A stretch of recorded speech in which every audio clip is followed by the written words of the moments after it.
How are we doing? Oh, have I gone live now?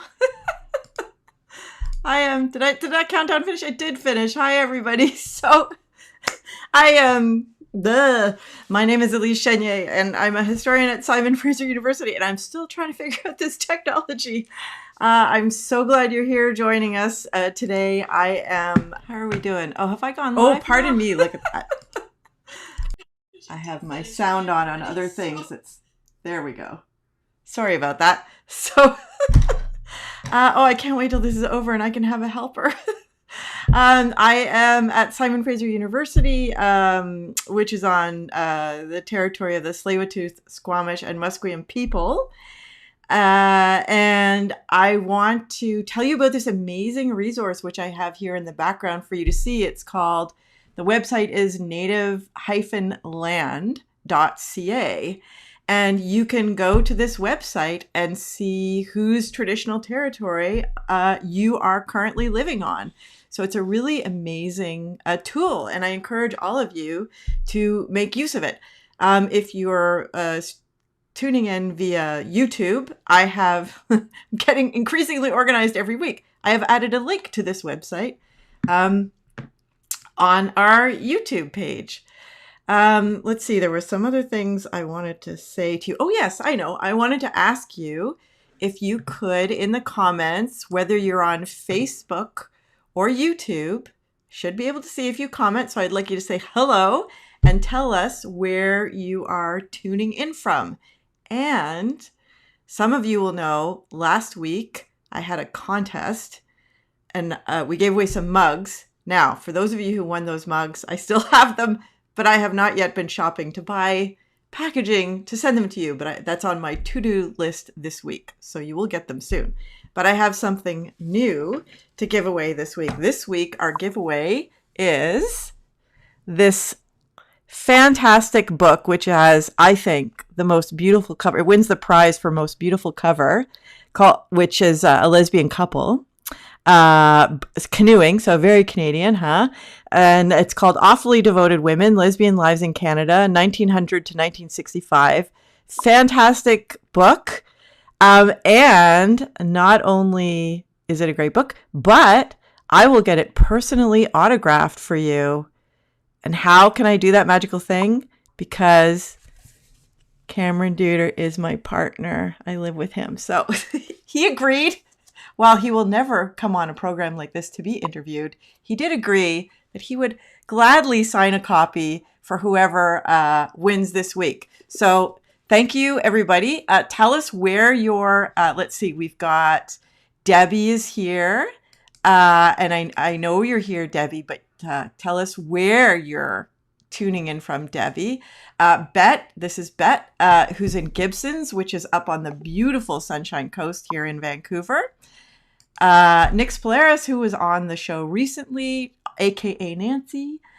She's in East Van, traditional territory of the lesbians, as Cynthia Cole told us in a previous podcast, and to which Nick says, awfully wonderful book, and I have to agree. And Bet says, yes, I want the book. Well, Bet, you may be our lucky winner. We've got Elisa from Surrey, and Luna, who also is in East Van, I know that, trying to convince Luna to come on the show and talk about motherhood. If you would like someone to come in and talk about lesbian motherhood on this show, please say yes, because I'm sure that will help Luna overcome her quote-unquote stage fright, Zoom fright, and join us, because she did some really important work on that front. Okay, let's see. Let's go to the next screen here. All right. So many of you will know that on March 8th, I opened, along with my students, this exhibit, which you see in the video. This is the exhibit in place at the Vancouver City Archives. And, we had like bookings all across Canada. There's the Vancouver Lesbian Mothers Defense Fund. So we had bookings all across Canada Nick says, yes, Luna, come on the show. To show it. And we will still bring it. We will still bring it all across Canada. But we thought that since nobody can really go anywhere just yet, we would bring the show to you. So each week we've been interviewing a different person. So each of these panels is about somebody. Most of the people who participated are local. So I'm based in Burnaby, which is just outside of Vancouver. And it was a project that we undertook in a class that I had last year. And oh goodness, that's not what I want to show here. Yeah, and what I want to show you next is well, I'm going to show you. Here we go. So this is oh, there's Nym. Nym, we can see you now, and there's Nym's banner. This is the one about her, and I should say that each person who participated were interviewed. They were either interviewed by myself, a student, Kirsty, or by students in the course last fall. But I contacted Nym because she had an important piece of the story to contribute. Well, let me just get rid of this little thing here, which is, I can just click on that. Okay. Which is the workshop book that we're going to talk about today. And also she lived on Amazon acres, which came to be known as a kind of women's land, although they didn't set it up as women's land. But I want to, oh yeah. So Nora Randall says, I'll just add this quote here. Nora Randall says, Luna, you should do it. It's fun. I remembered a bunch of things I forgot. So yeah, good. All right. So before I bring you on, oh, is your sound on, Nym? Because I can't hear you. So just have a look. I don't think I've muted you, but I will double check that on my end. No. So let's see. It's probably a problem on my end. Oh, perfect. Your voice just came through now. Good. You were just sitting there so very quietly. Okay. Before I bring you in, Nym, I want to just show everybody. So what I had here is, so bear with me, everybody. Oh, it's disappeared. I just want to show you. So we're going to be talking a lot about this workbook.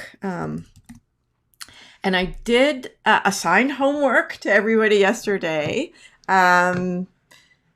So some of you may have already had the chance to see it, which is fantastic. But for those of you who have not yet had a chance, I am going to, okay, just a second here. Google Chrome, that's what we want. Okay, and I'm just going to take this down. Okay, so this is the page where what we've done is we've put the entire exhibit online so you can have a look yourself. And unlike other websites, what you do on this one is you go down to the scroll bar here and you scroll in this direction to see it.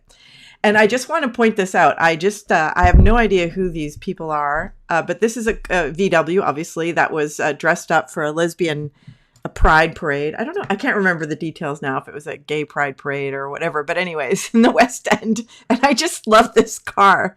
And I love this little key that they put on the back of it and all the women's signs. I think it's hilarious. So we had to integrate that into the show when I found it.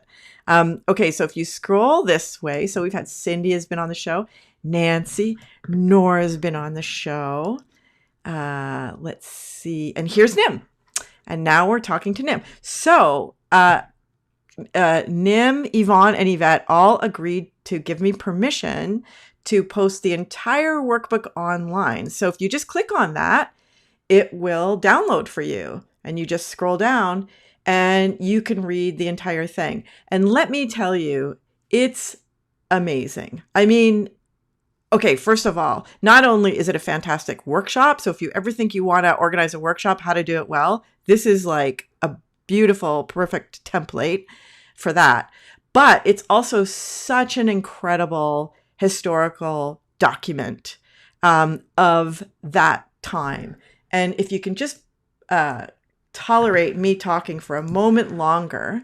Okay, I'm going to change the screen here. So there's me. Hi, everybody. Okay. So what I had hoped, and I know those of you who've been here before, you've heard this 100 times, and I apologize, but I just need to, it's all about story, right? So I just need to tell you that what I was interested in with this exhibit was last year, 2019, in Canada, was the 50th anniversary of the partial decriminalization of same-sex sex. And there was tons of media attention and quite a bit of government money thrown at commemorating this. And, I'm a bitter old lesbian feminist. And I thought, yeah, this is such a predominantly white male story. It doesn't have to be, but it tends to get told that way. And indeed, that is the way it was predominantly told. So I thought that this really raised the question of why were more lesbians to be found in the women's movement than in the gay rights movement. And so I created this course for my students last fall to look at just exactly that question. And it was a great course, but because the students, first of all, most of them were straight. And secondly, they knew nothing about this political history. So to be honest, they didn't really delve into what it was like to be a lesbian in the women's movement. And that's what we're going to get into today, because the workbook that Nym's here to tell us about came out of the homophobia within the women's movement. And that was exactly what I was hoping to sort of unpack a little bit, to be able to explain to young people today that it wasn't always, lesbians always weren't. It was a fight even within the women's movement to be accepted as lesbians. So the lesbians were really caught because in the gay rights movement, there was sexism, and in the women's rights movement, there was homophobia. So you were kind of really caught between these two things. But the majority end up in the women's rights movement. And I think that's so important. And for me as a teacher, that's really what I want to teach young people. I want them to understand why that is. And I think the reason why I really want people to read this workbook, especially young people, is that I think the way lesbianism is framed and the issues are framed would be so, I feel, but maybe I'm wrong. I don't know. I'm 52, but it would be strange to them. Like, we just don't talk about it the way it was talked about when I came out in 1990. So, and I've been tweeting, so I'm going to bring Nym back in here now. So I've been tweeting, what some of you may have seen them, what's capitalism got to do with lesbianism, and things of that nature. So, okay. Now this is where things get a little, I have to just change the stream. And so that requires, let's see. Well, that's one way to do it, but that's not the way I want to do it. Sorry, everybody. Just give me a minute here. Yeah, I think that is better. I can hear you better too. Okay. Nobody has ever said I had a quiet voice. Me too. Yes. Okay. Should I start over? Oh, my dear goodness. Oh, yes. I'm so sorry. And thank you. Okay. Go ahead. Go. Okay. I am speaking to you from the traditional territories of the Comox and Pentlatch people. And in settler society, that would be known as Hornby Island. I'm in my living room. And the other thing I need to tell you is that I am in the middle of a 24-hour birdathon. It's a fundraiser for our local conservancy. And so if all of a sudden I whip my head to the side and I'm transfixed on the window, it's because I've seen some new bird flying by, but I'll try not to do that. I'll try to stay focused on the task at hand. Okay. Please do. No, I think it'll be just fine. Okay, so I just want to remind everybody that if you tell us where you're, and this is the last time I'll do it, I promise. If you tell us where you're tuning in from, we have a prize that you may win. But you have to tell us where you're tuning in from. Okay, so can you start, Nym, by telling us, I always like to start by asking people when and where they were born. If you like, tell us a little bit about the circumstances that you were born, the context in which you were raised. And can you tell us when your coming out story, however you like to tell it? Sure. I was born at Vancouver General Hospital in February 1952. My mother swears they gave her heroin for the birth, and it was the most wonderful experience of her life. There you go. My family moved around a great deal as a child, so I lived in all sorts of places all over BC. My mom and dad were both communists, and they experienced a lot of a lot of oppression. It was a hard time for communists. So my dad lost his jobs regularly. We would move somewhere else, and my dad also had an extremely severe alcohol problem, so that didn't help. So we ended up in Winnipeg, where my mom had come from, and lived there through my 12 years of schooling. So, And tell us when you oh, came my out. coming out story. Yeah. Oh, okay. So I came back to Vancouver because Vancouver had been sort of a mythical place in my family. I came out here to go to UBC, which I went to for a very short time, and then I got mononucleosis, and then I had anyhow. I didn't last at UBC for very long, but I was in Vancouver, and I went to the first women's studies course that was offered at UBC in 71, 71, I think. And it was not a credit course, but it was very powerful for me. And I ended up after that working at the on a LIP grant on the first women's. It was a women's health project at a place called Women's Place in the summer of '72, and it was the forerunner for the Women's Health Collective. So I was at Women's Place working on this grant, doing women's health survey things, and on the top floor of the old house on Broadway was the Lesbian Resource Center.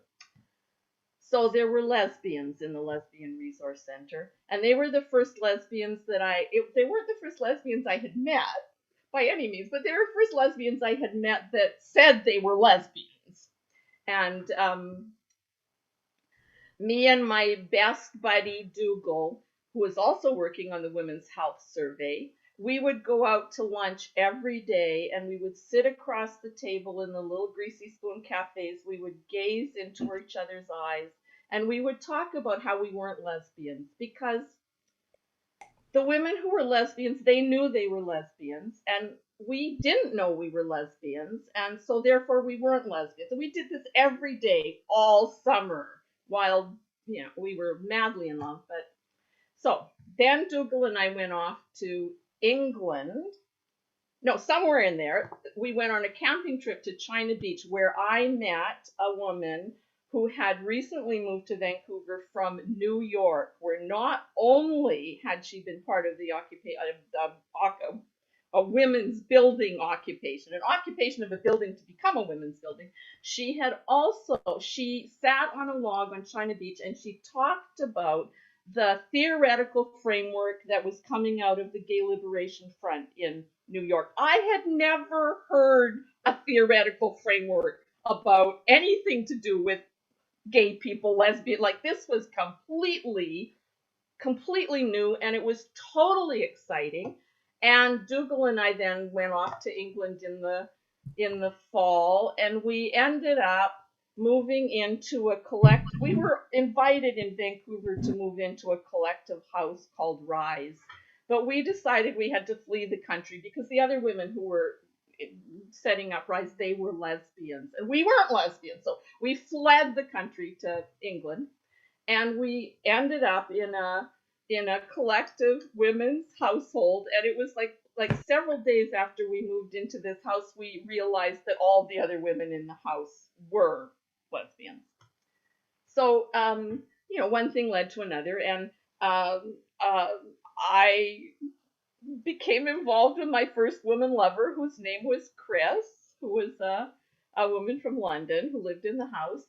And then a couple of months later, I that I was very I was very in love. It was very overwhelming. It was totally just exquisitely wonderful. And a couple of months later, Dougal, Chris took up with Dougal, which was really a lot less wonderful. And it went on like that but it was a great time to come out, because it was just the very early second wave women's movement. It was the very early GLF, Gay Liberation Front, and The saying was, um, feminism is the theory, lesbianism is the practice. And so you would like, it was, everybody thought it was wonderful for to come out, for women to come, not everybody, I mean other lesbians and other gay men and that, but it was a great time to come out, because if you wore a GLF button and you were on the subway in London and somebody else was on the subway with a GLF button, you'd hug each other, and we went to demonstrations and we disrupted things and we had a kiss in. It was a wonderful time to come out. It was really, it wasn't hard at all. So I was very, very lucky in my coming out. Uh, that's okay. That's wonderful. That's wonderful. But I'm gonna push back a little bit on that, because one of the things. Okay, I'm gonna go to this thing.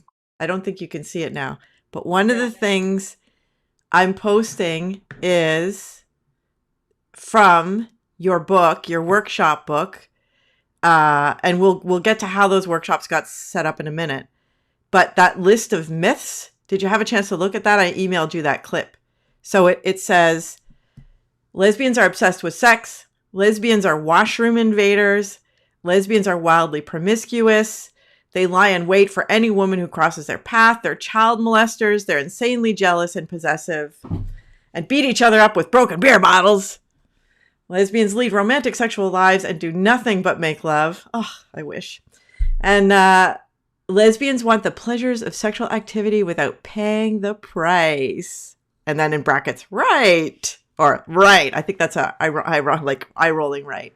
So, okay, before you respond to that, if any of you out there, I know a lot of you will be familiar with these, but if any of you have don't get it because it's not part of your experience of being a lesbian, put a question in. Which one of these surprises you? Okay, if any of these surprise you, which one surprises you? I really want to know.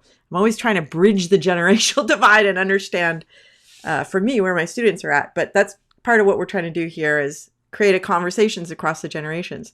So I am sure, I don't doubt for a moment, that it was a very exciting time to come out and wonderful.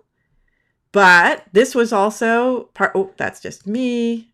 I want to go back to you. Hold on. Arg.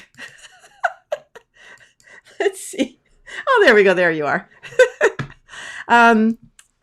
Tell me about those myths. Well, let me context the myths by saying they were the workshop that we created to try and the educational workshop that we created. That was the myths part, was an integral part of that workshop, because um, everybody had grown up in a society where they learned, we were trying to be educational and tactful, so we called them myths. Really, they were lies. They were lies about what it meant to be a woman. They're lies about what it meant to be a lesbian. They were lies. And so we would go through all those lies and talk about them and get people to generate any others that we hadn't thought of, as a way to demystify them, as a way to contradict them. So, and yeah, all of those were true. It's not like I hadn't heard those myself, which was one of the reasons why I had crossed paths with so many lesbians in Winnipeg, but we never discussed it or mentioned it, or it was like it was very secret, very hidden, very shameful, very stigmatized. So my coming out time was a particular historical moment, and I was in London. I wasn't in Winnipeg. I wasn't with my family. I wasn't with the kids I went to school with. Like, there was a lot of reasons why it was pretty exquisitely lovely and not difficult or stressful. But those, and I was just lucky that even though in my head I knew all those myths were true, I actually didn't. I had hit feminism before I identified as a lesbian, and so I just thought that it was. They didn't stop me in my coming out time, and I didn't take them in personally at the time. Right. I did. I was lucky. Yeah. Even though all through high school I was in love with other women and had sexual feelings. I'm just the kind. I still am. I'm sure. I was just the kind of person that whatever I felt was just totally okay and normal. And so I just never crossed my mind that there was anything.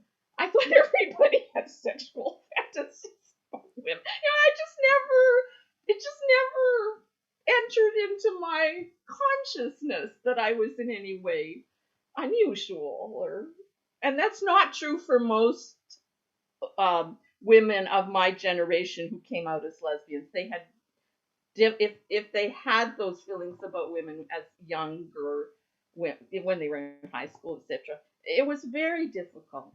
I just skated over the whole thing obliviously.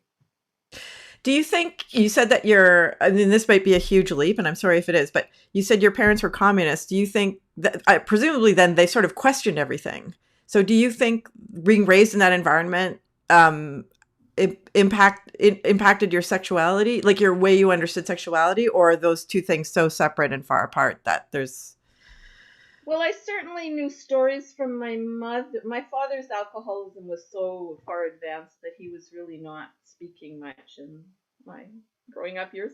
But my mother knew gay men. I mean, she told stories about gay men that she knew, and her stories were about what a hard life it was. How difficult it was, and it wasn't hateful. It was pitying rather than hateful. Um, and I know when I came out to my family, which I did as soon as I identified as a lesbian, I knew that they were not going to be able to disown me or be horrible because I had a good political argument for how gay people and lesbians were oppressed, and they couldn't dare be, they had to, they had to, as political people, they couldn't be too weird about it. Whatever they might personally feel, they had a political obligation. So that made it easier too. that's a great story. I like that story.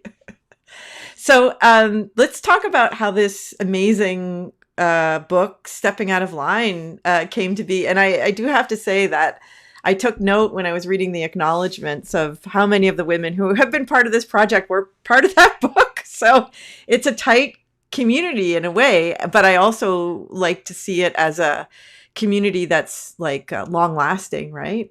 It has this really strong and powerful life, and all of you are still or so many of you at least, are still so connected and still so active and vibrant in your lives. So I think that says a lot. Yeah, and Janine Janine Colley is agreeing. Oh, sorry, I think she was agreeing about Cameron's book. Anyways, I think that's Donna Lee. That's Telling 50. I facilitated the workshop for women in southern parts of BC, thanks to Nym. That's the name is Telling 50, but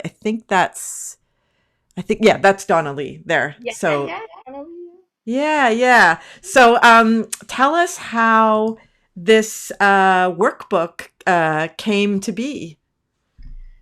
Well, I haven't paid much attention to it for 40 years or so, but since you were going to interview me, I hauled out one of my old copies, and I looked through it because just to make sure I remembered what was in it.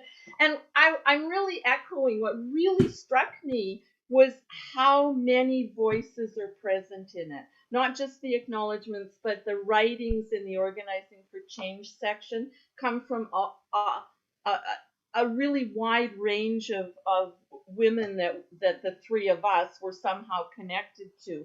And so it really, I think of it as a book that I worked on, and Yvonne and Yvette and I did together. But really, when I look back on it, it very much was an expression of the lesbian feminist community in Vancouver and British Columbia at that time, way more than any kind of individual um, effort or individual voice. And it didn't come out of an individual, and it didn't spread. How it happened was that a new feminist organization, a coalition of feminist groups called the British Columbia Federation of Women, was formed, and after after the first BCFW convention, where some lesbians noted that there was no overt acknowledgement of lesbian rights or lesbians or anything, A group called Lesbian Caucus formed and began. Well, we were all the women who formed caucus were coming out of a broader political spectrum, where a caucus was a group within an organization that that worked to push the organization in some kind of direction. So the caucus was set up to try and encourage the overall British Columbia Federation of Women to take public stands supporting lesbian rights. So this was the mid 70s, 74, 75, 76, that range. And I got involved, and Yvette got involved, and Yvonne got involved quite early on in that. And we were part of the British Columbia Federation of Women Standing Committee. I can't, I'm almost 70. My memory is not so good. I think Yvette was the Lower Mainland regional rep, and I was the Fraser Valley regional rep. I don't know what Yvonne was, but anyhow, we ended up, a bunch of us got to go to standing committee meetings, and at those standing committee meetings very early, the first thing that happened was that we wrote articles for the BCFW newspaper, and not me personally, but we and also other lesbians who were part of BCFW and were actually editing the newspaper. Nancy and Cynthia.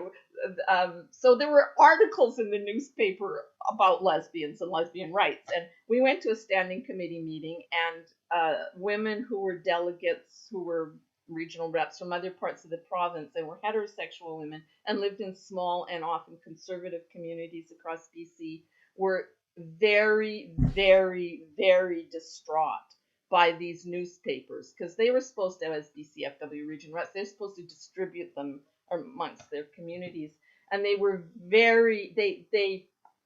so we experienced some very intense verbal homophobia.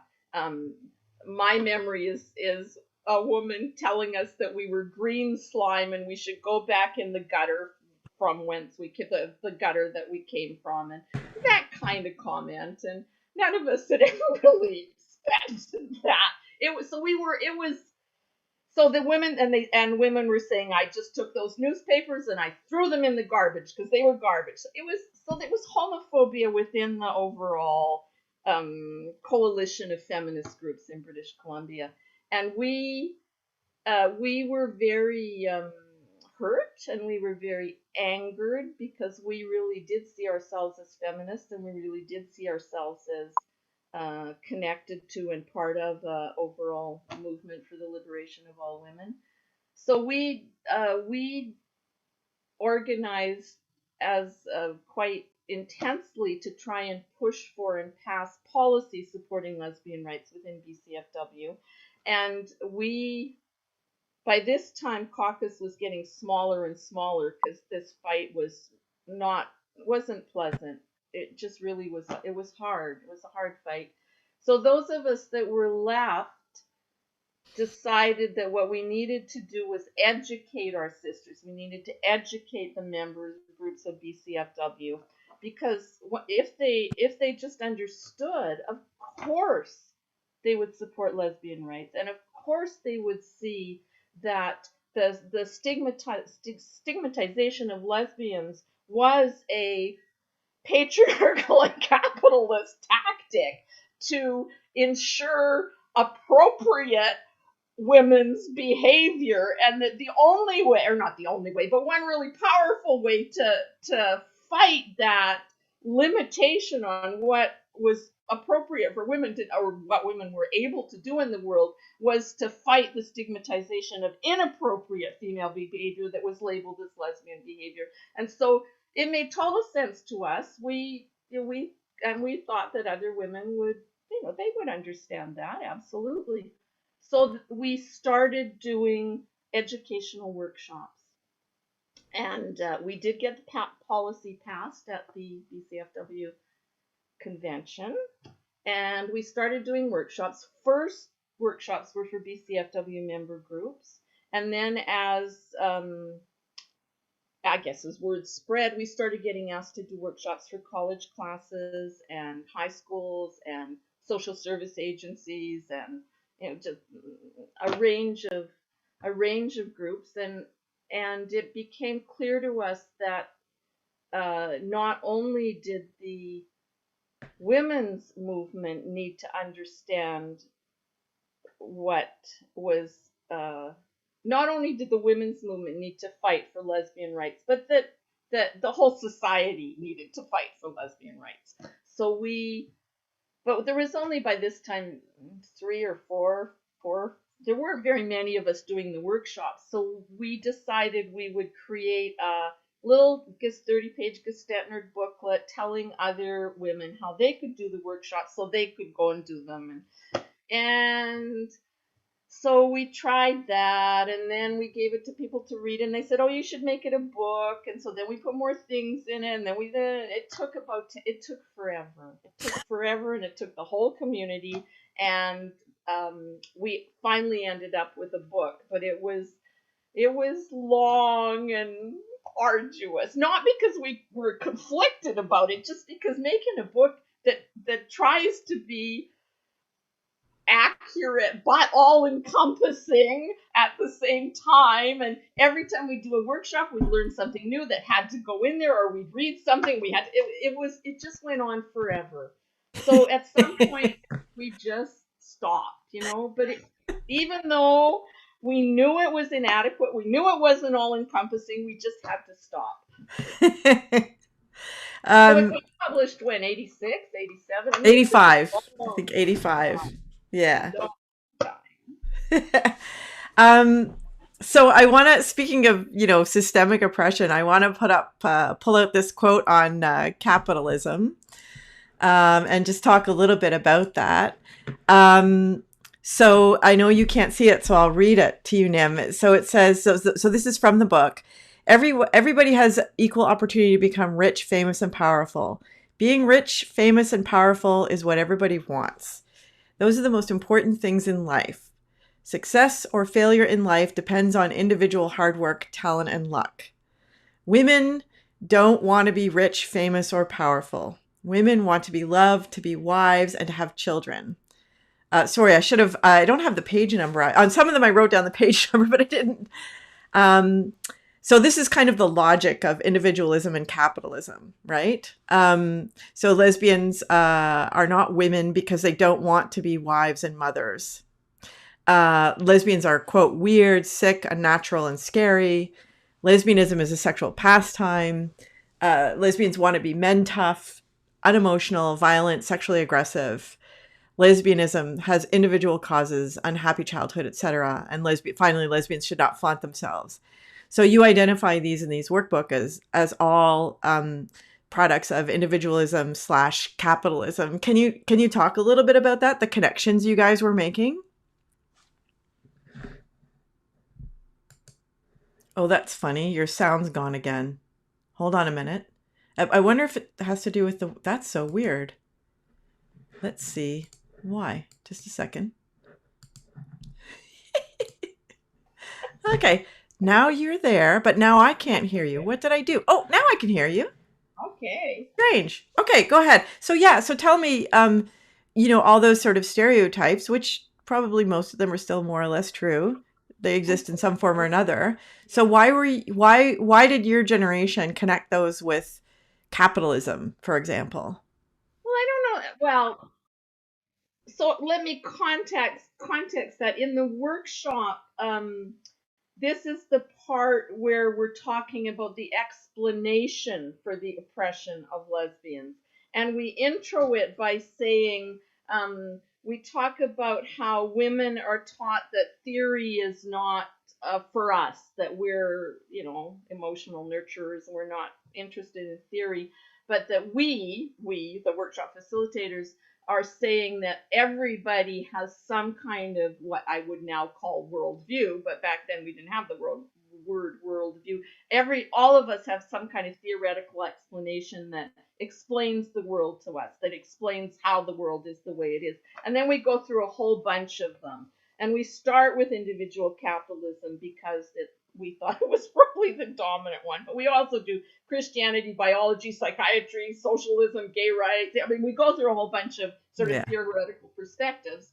And in a way, it's a follow up on the myths section, but it's just moving from an individual mythology beliefs to a theoretical worldview perspective mythology beliefs.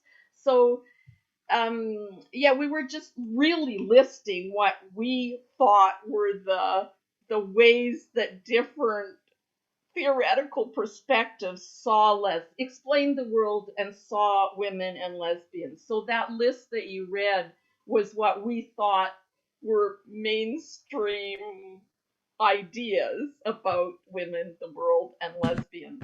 So that's and we you wouldn't we don't say it anywhere in here, but we were, as feminists, we were way more in the socialist feminist camp Mm. than we were in any other feminist camp. And we were theorists. The people that ended up in caucus were a small bunch of women that actually liked theory. And so the most work we did in our meetings was try to figure out theoretical linkages and theoretical perspectives and what we did not agree with in other feminist theoretical perspectives and other lesbian theoretical perspectives. So we really were theorists. And so I don't know that anybody in the workshops really enjoyed this part of the workshop, but the theory part was our passion. Actually, we Mm. loved the theory part, and Mm. we did believe. Now, this is a gross simplification, but we did believe that the reason why lesbians and gay men were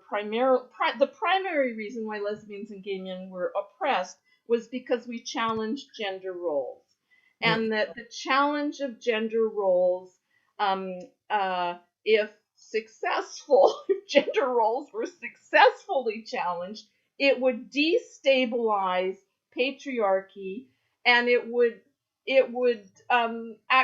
bring down capitalism. That gender roles and capitalism were inextricably linked, and that the challenge to destroy gender roles would destroy capitalism. And so to promote the humanity and rights of lesbians and gay men would link up. It would destroy capitalism. We were wrong, Elise. We were wrong. So that did believe that, and you can. That's the underlying theoretical perspective. Oh, that's so funny. Well, I mean, yeah, yes, you were wrong, but no, you weren't wrong. I mean, so this is thinking about what's happening with COVID right now. Yeah. A lot of people are saying, feminists are saying that, we're all back to the 1950s now. I mean, now that everybody's at home working, women are, what has actually really changed? And, so one of the other hats I wear is I'm the president of Academic Women here at SFU, and we just did a survey of our members, and 30% of our members responded, which is actually a very high response rate for these kinds of things. And we only send it out for 24 hours. And there's a gross proportion of women are reporting that their teaching responsibilities are increased and their research and productivity is massively decreased. And we had an online discussion about it. And, it's all the same old issues, right? So, I mean, they are related. And what's really interesting to me, like I've lived through, especially as an academic, like then Judith, so post this conversation, Judith Butler comes along, gender is performative, it's a copy without an original, and the conversation moves in a different direction. And that's where we're at now. And I do think, I mean, I need to give this more thought, but I do think something's been lost. I think a lot's been gained for sure. And it's always interesting to think about old things in a new way. I'm not against that. In fact, I'm all for that. But I do think, though, that something's really been lost. Yeah, I do think something's been lost. So I understand what you're saying. But anyways, so we could go on And about let me this. be clear, Yes, I am yes. not, I still think that gender and capitalism are very linked. Okay, But okay.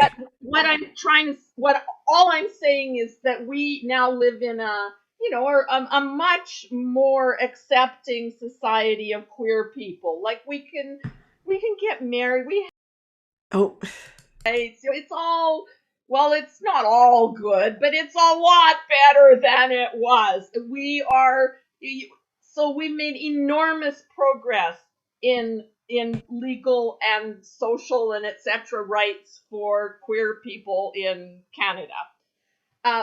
And capitalism and gender just have sort of swept us, like we're right in there as mainstream consumers, which is all capitalism cares yeah, about. So the our belief back then that lesbian and gay rights would actually destabilize either gender or capitalism, that was what was wrong. yeah, yeah. That Well, was what was right, not right, right, that turned out to be true. right, right. My apologies to people for me playing around with the screen here. Just something happened and then I had to get things back. So it's just a little bit of movement, but we can all see and hear you. So I just want to apologize to people for you touch things inadvertently and well, you touch things inadvertently and things happen. I think there's a metaphor in there. Okay, I want to. So one of the things that I really love, and I think shaped me as a scholar, and that's what this project, this work that we're doing here is all about, is the power of story and how our own lives are theory, right? I just need to fix this because it's showing more of me than you, and that's just not right. But it won't go. What are you doing? I'm gonna put on speaker view now. It's just you. Oh damn it! This thing is just so hard to manage. Okay, I just have to go like this. There, it reduces the screen. Oh my god! Give it time. I still have faith in the power. The subversive says.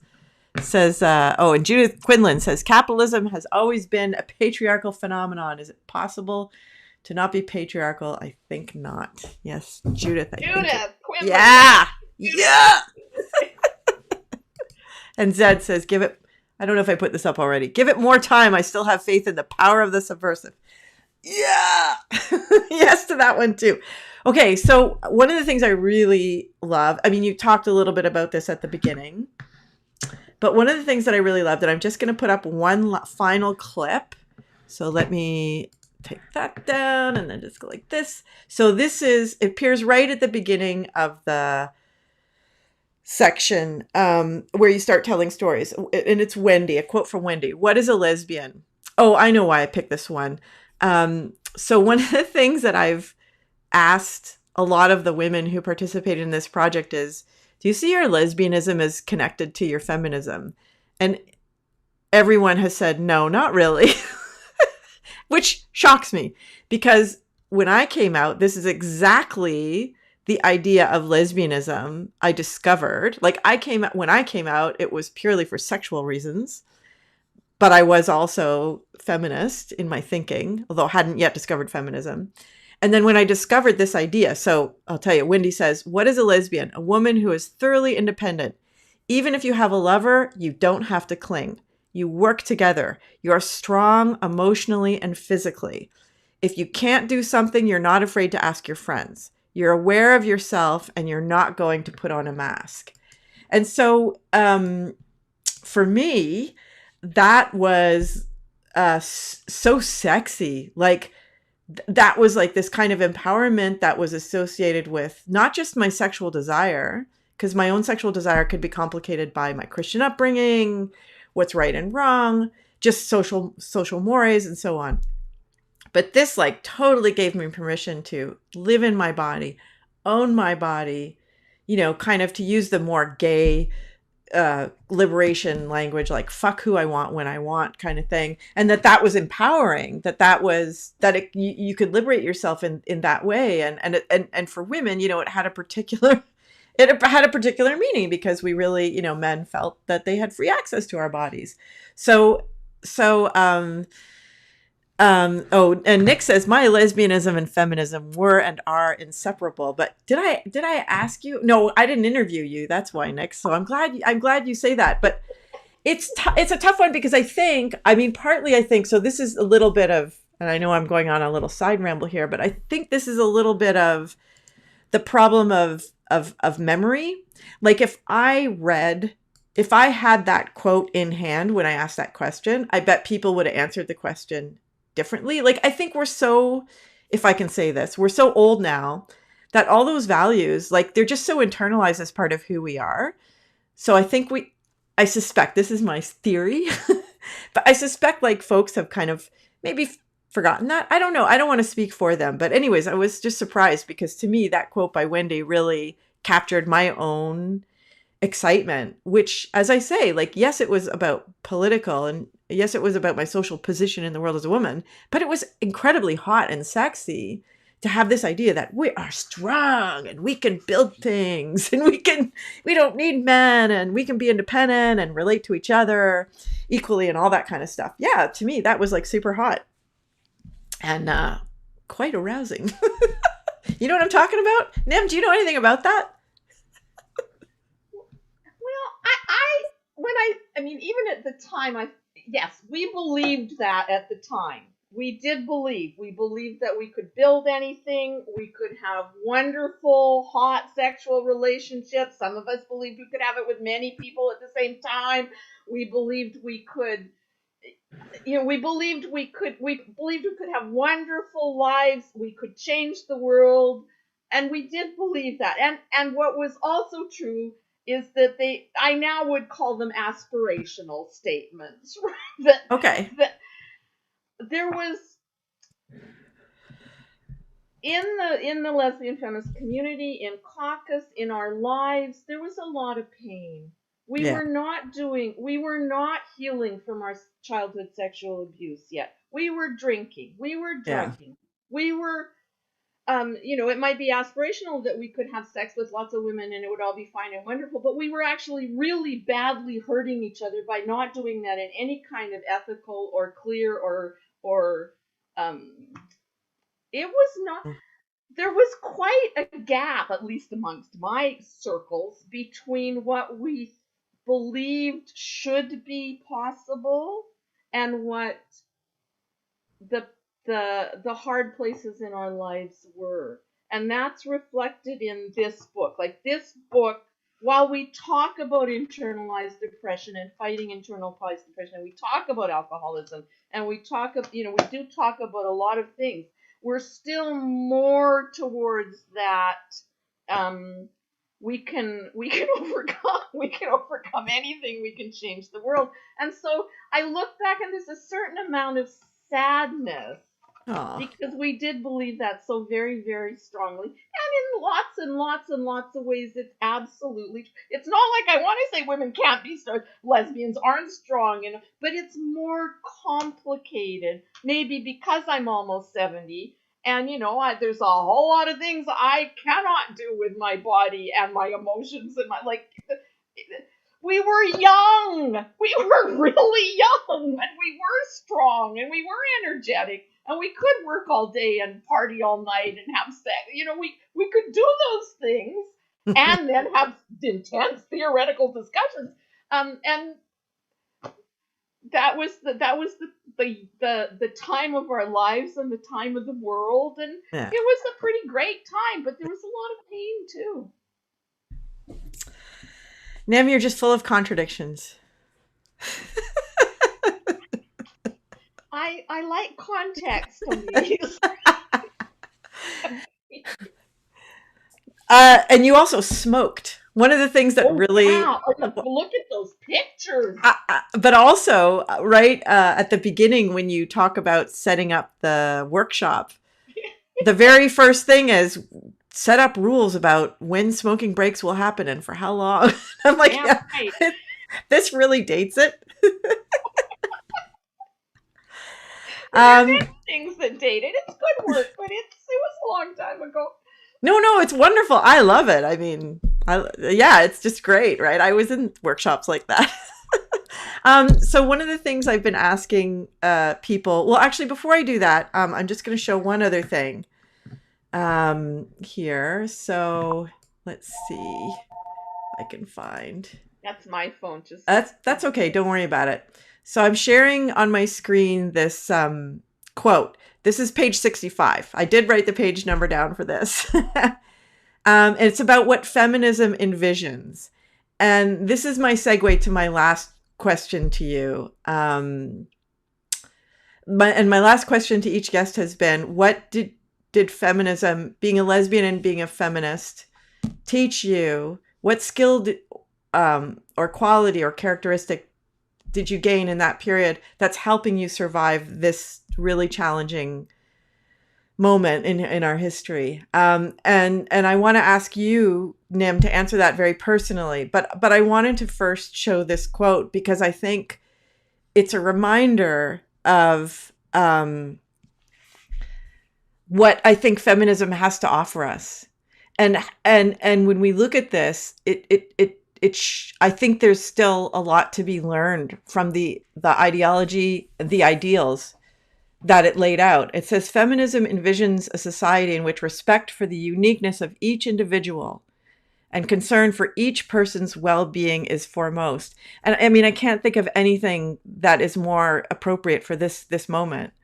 In an ideal feminist society, all productive work would have equal value, and service and maintenance tasks would be shared. All people would be responsible for themselves and would be able to share in nurturing others. And again, like, those are just things that are so alive for us right now.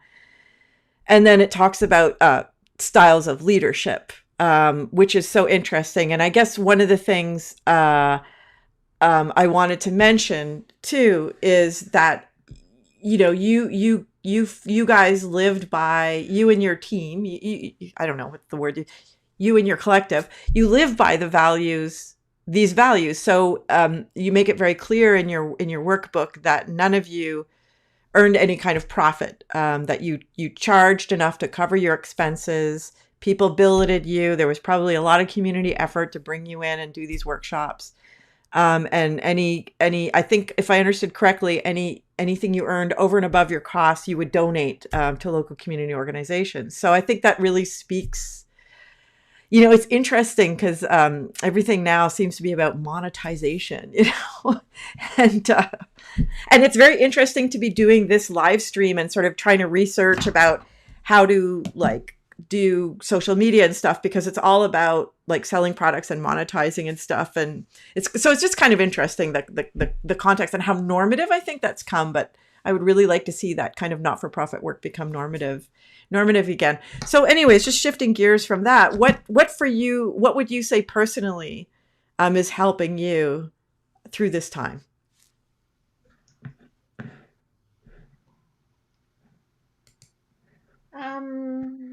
Well, I think I'm extremely lucky in this time. I live in I'm not in the city. I'm out on a beautiful, beautiful, beautiful island where there's not a whole lot of population. So I can go out and walk and be outside. I have an acre of land that requires intense work, so I can keep myself busy. Well, non-stop. Like I'm in a great place. I am in a loving relationship with the woman that told me about the GLF theory in 1972. Um, so I'm not alone in this. And I have a nice, lovely little dog. So I go over, and I'm just so lucky. And I'm old, so I'm retired, so I have a pension. So I don't. This is not having a financial impact on me. And Hornby Island, the demographic here skews towards the older end of the spectrum. So, on the whole, everybody I know is being really, really careful because we're all in a vulnerable age group. So, how would feminism affect how I'm being now? Well, just you know, I, that I'm pretty sure I wrote that paragraph you just read. I did a lot of the writing on parts that are accredited just because I ended up being the person that was doing a lot of the writing at the end. And those are values that I still hold. Those are, Yeah. I do think that would be a lovely world to live in. I believe in that. And my personal life, both my work life and my personal life, are very shaped by those values. Um, they just are. I spent After we did all those workshops, I spent the rest of my working life in mostly in the BC College and Institute system in educational roles, um, teaching and working with adults, and I tended to get into work roles where I could bring my social justice values into my work, and that was a good thing. And I've always uh, you know, all of the work I've done in my life, very little of it shows as individual work.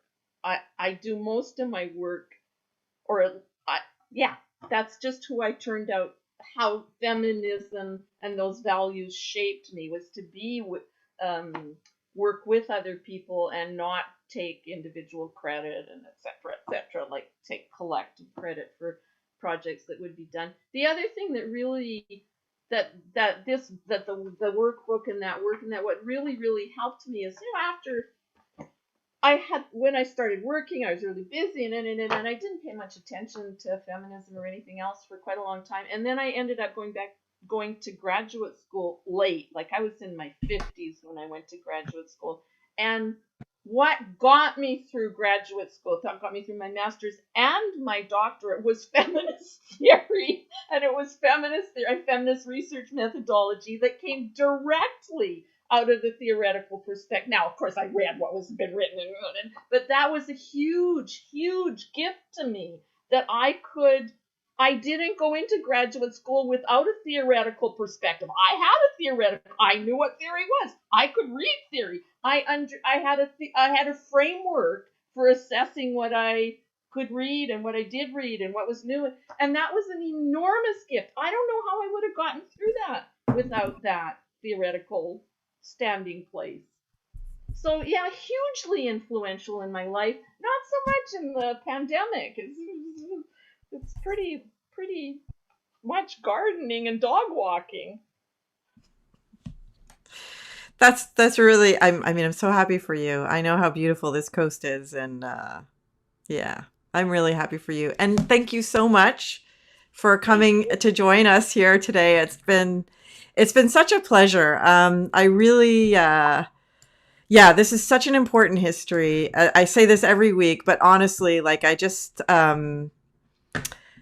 yeah, it's so rich. It's so rich, and I'm so excited to be able to learn more about it and share it with people. I wanted to let folks know that next week we'll be talking with Karen Wells, who's the author of the new book on the abortion caravan, another really yeah, important piece of Vancouver history. And we're going to bring back Ellen Woodsworth, who was a previous guest on the show, but she was involved in that action, to talk about the book and the action. And what I want to really explore next week is, so again, I often think about things like from the perspective of my students. So why would I ask my students, why would lesbians be involved in pro-choice movement, since presumably most of them were not having heterosexual sex? And the answer is because bodily autonomy was just so important. I mean, it's not just about actually the right to have access to abortion. It's about the right to choose. It's about the right to have control over your body. And our sexuality is, especially back in the 1970s, it's still today, of course, but so much more then, just didn't belong to us. So for me, I think that's the strong connection, and that's something that I hope to explore next week, and again, perhaps in future weeks, depending on how an invitation I sent out gets replied. We also have some other upcoming guests that are pretty exciting. Rebel Dykes is an organization in the UK. They're going to be on a show soon, and I'm back and forth in conversation with the creator of a Facebook page called Butch Appetit, as in, Bon Appetit, but Butch Appetit. So I want to do at least one show on butches because I love butches. But that means I also have to do a show on femmes because, equality. And I don't really love femmes that much. I mean, don't take that the wrong way. I mean, like, I love butches. And this is my show. I get to talk about things I like to talk about. I also saw Rebecca. You need to get the Butch Bake Off. The Butch Bake Off. The Butch Bake Off in Vancouver was a wonderful event. Okay. I have to learn more about that. Butch Bake Off. I have to learn more about that. But I'm telling you, Vancouver is the city of like. I do want to say though, now I feel really bad about saying that about femmes because part of me is I'm part femme. This is a city of very beautiful femmes. Like this is the femme city. I think Vancouver. There's some pretty stunning women out there, and I'm not going to name names, but you know who you are.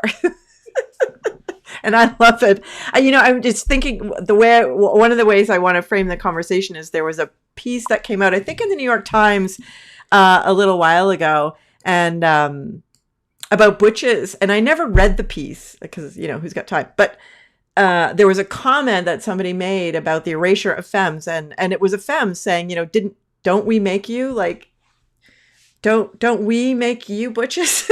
Do you exist without us? And I thought, yeah, like that's a fucking awesome way to frame it. And it's a really good question. So maybe I'll dig through my Facebook, find out who that was and ask them to come in and talk. Cause I think those are great conversations. Oh, Nora talked about the Butch Bake Off last week. That's right. It was ringing a bell. Okay. I am just going to show a couple more slides here. Folks are saying thank you to you, Nym. So I want to make sure you know that. People are so grateful for your story. I don't have my last, I don't know what happened to my last slides. Well, we shan't worry about those final slides. Bring the Butch Bake Off back, says Stacy. Yeah, okay. Well, I will do some investigation. I will talk to Nora again and get her to remind me. And I'm sure all you folks out there will remind me. Normally I have a slide at the end that gives you all the website information. You don't need that. You're good to go. So yeah, that's it. I'm going to sign off and say, come back next week. We have more lesbian fun over the lunch hour. Bring your friends, tell your friends. Oh, and the winner. Ha ha ha. This is someone who I met a few years ago. So I just want you to see, I had an idea for who would win. This is my program notes. And it was 5th person to say where they are tuning in from. And that was Gitta, who is in Nelson. I don't know if she's still listening, but I can get in touch with her. If you are still listening, Gitta, please send me by email your mailing address. And if you would like it inscribed to you or to someone else, because, you could give it as a gift. I know you're listening with 2 other people, but today I just have 1 copy to give away, so you'll have to fight over it. Okay. Thank you one more time. Here we go. I'm bringing you back in. There we go. We can see you. Yes. Zed says thank you both. Bet says lovely to see you, Nym.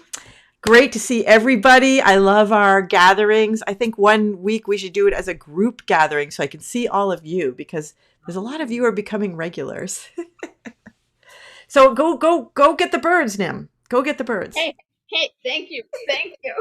Thanks, everybody. See you next week. Bye-bye. Bye.